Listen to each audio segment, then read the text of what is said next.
अभी हम लोग पढ़ रहे हैं विद्युत धारा के चुंबकीय प्रभाव। तो नेक्स्ट इसके पहले वाले क्लास में हम पढ़े थे विद्युत चुंबक। क्या पढ़े थे? चुंबक। तो आज का टॉपिक है विद्युत चुंबक एवं अस्थायी चुंबक में अंतर। अस्थायी चुंबक मतलब वो चुंबक होता है जो हमेशा चुंबक की तरह रहता है, ठीक है। और विद्युत चुंबक ऐसा चुंबक होता है जिसमें हम करंट देते हैं तो चुंबक का काम करता है। और आपसे कुछ सवाल पूछते हैं, विद्युत चुंबक मतलब क्या? विद्युत चुंबक मतलब क्या, किसे कहते हैं? बताओ, कोई बताओ।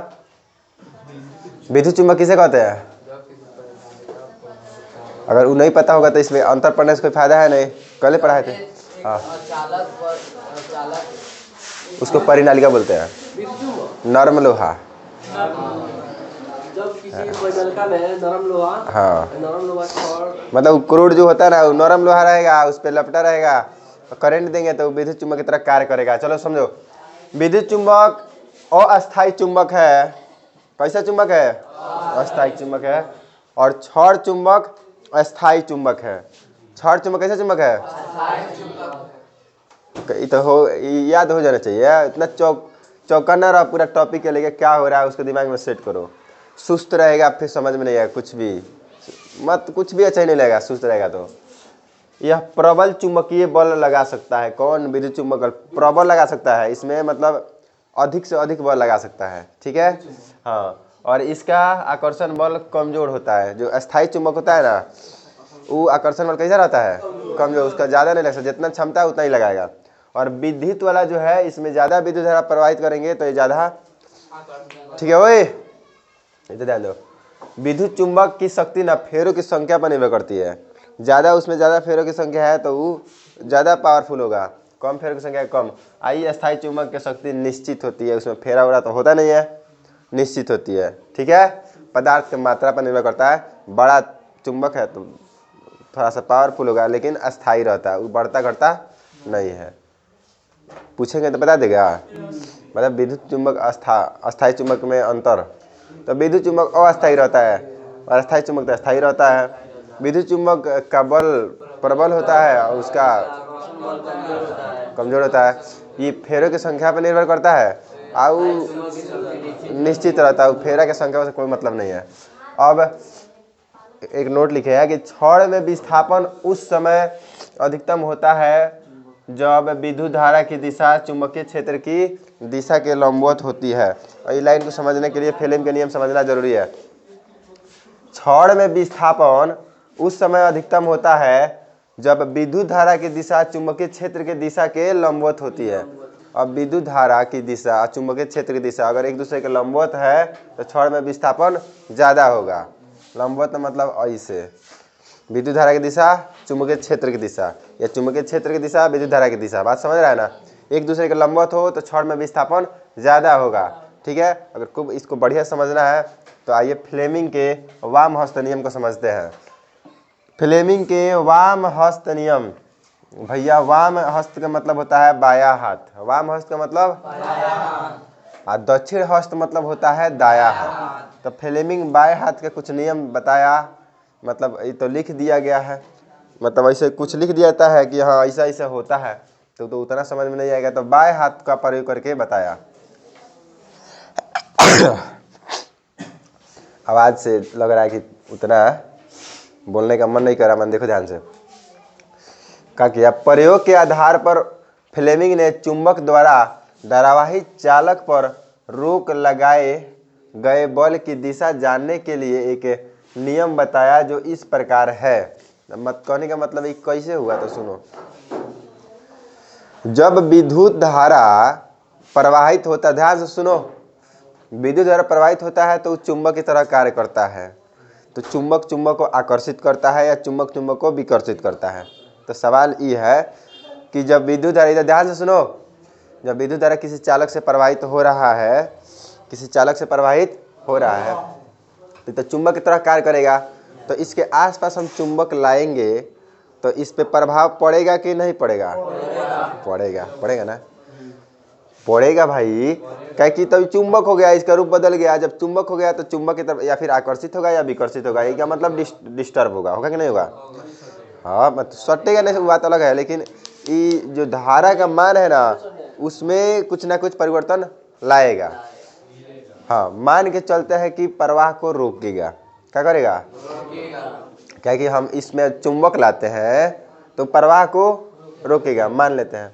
तो रोकेगा तो बल किधर लगेगा, किस क्षेत्र में लगेगा, उसी के बारे में फ्लेमिंग एक नियम बताया, वाम हस्त नियम। और क्या बोला, देखो, अपने बाएं हाथ की तर्जनी, तर्जनी मतलब ये, बाएं हाथ की तर्जनी, मध्यमा और अंगूठे को परस्पर लंबवत फैलाए। लंबवत का मतलब इस तरफ फैलाए 90 डिग्री। इसके बीच में 90 डिग्री है, इसके बीच में कितना डिग्री है? 90 डिग्री है।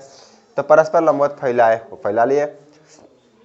इधर पर सुनो ध्यान से, इस प्रकार फैलाए कि यदि तर्जनी चुंबकीय क्षेत्र की दिशा, अब इसको तुरंत सेट करो, लड़का कंफ्यूज रहता है, ऑब्जेक्टिव में पूछता है। फ्लेमिंग के वाम हस्त नियम के हिसाब से तर्जनी चुंबकीय क्षेत्र की दिशा है, चुंबकीय क्षेत्र की दिशा क्या है? कचिया है चुंबकीय क्षेत्र की दिशा, दिमाग में सेट कर लो, ठीक है। हम पूछेंगे फैलाए कि यदि तर्जनी चुंबकीय क्षेत्र की दिशा, यदि अगर चुंबकीय क्षेत्र की दिशा को बताती है तो मध्यमा धारा की दिशा को दर्शाता है। कची को? है किसके दिशा को? धारा की दिशा है, धारा की दिशा, चुंबकीय क्षेत्र की दिशा। और अंगूठा धारावाही चालक पर लगे बल की दिशा को व्यक्त करेगा। अंगूठा धारावाही चालक पर लगे बल के दिशा को, बल के दिशा, चुंबकीय क्षेत्र की दिशा और धारा की दिशा। क्या चीज है? धारा। चित्र बना हुआ नहीं आएगा, परीक्षा में पूछेगा। फ्लेमिंग के वाम हस्त नियम के अनुसार चुंबकीय क्षेत्र की दिशा को प्रदर्शित करता है मध्यमा अंगूठा तर्जनी का, तर्जनी चुंबकीय क्षेत्र को। फ्लेमिंग के बाएं हाथ के नियम के अनुसार अंगूठा प्रदर्शित करता है क्या? बल। कहिए बल। कैसा बल? तो देखो, जब कोई चालक रहेगा उसको हम चुंबकीय क्षेत्र में लाएंगे तो उस पर रोक लगेगा। क्या लगेगा? तो बिना बल के तो रोक लगेगा नहीं। तो वही मान लेते हैं कि चुंबकीय धारा है तो चुंबकीय क्षेत्र इधर हो जाएगा, बल किधर लगेगा? इधर लगेगा, मतलब अंगूठा की तरफ। इधर भी हो सकता है, उधर भी, किधर भी हो सकता है, उससे कोई मतलब नहीं है। मतलब ये याद करना है, इसमें ज़्यादा कुछ है नहीं, आपको याद रखना है क्या है, है क्या है, है क्या है। हो गया, यहाँ पे बना भी दिए हैं।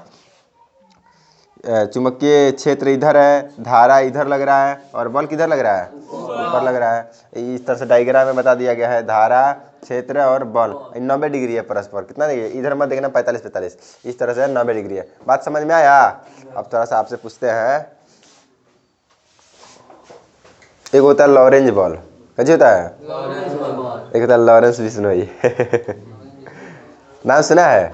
तो लॉरेंस बिश्नोई का नाम सुना, वो अलग बात है। एक होता है लॉरेंज बॉल, जैसे कि जिस बॉल से कुछ ना कुछ तो बल लगता है, चुंबक क्षेत्र में रखेंगे तो ये चालक तार है, करंट दे दिए। तो अब तो हम मान गए हैं, जान गए हैं कि इसमें चुंबक जैसा काम गुण आ जाता है। और दूसरा क्या है? दूसरा जो चुंबक लाएंगे इसमें तो या फिर उसको आकर्षित करेगा, विकर्षित करेगा, तो आकर्षण या विकर्षण बल लगेगा। तो जो बल लगेगा ना, उस बल को बोलते हैं लॉरेंज बल। कौन बल? अगले क्लास में हम उसको पढ़ेंगे। अब एक और सवाल ये है कि दो गो तार जा रहा है तो दोनों तो चुंबक जैसा कार्य करेगा, एक ही दिशा में जा रहा है। एक बार और ही हम बोले थे, इसी टॉपिक में हम समझाएंगे। ये एक ही दिशा में जा रहा है, दोनों चुंबक के जैसा हो रहा है, तो या फिर आकर्षित करेगा या विकर्षित करेगा। तो एक ही दिशा में जा रहा है तो आकर्षित करेगा, विकर्षित करेगा, या विपरीत जा रहा है तो क्या करेगा, इसको हम लोग नेक्स्ट क्लास में पढ़ेंगे। एक और सवाल ये है कि जब धारा प्रवाहित होती है तो तार गर्म हो जाता है, गर्म हो जाता है चालक, तो प्रतिरोध बढ़ता है कि घटता है? बढ़ता है। बहुत तो जान गए हम लोग। अब सवाल ये है कि तार गर्म क्या होता है?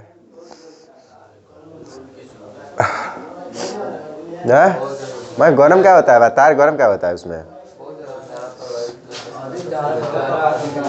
अधिक धारा प्रवाहित होता है, लगता है तो गर्म होता है।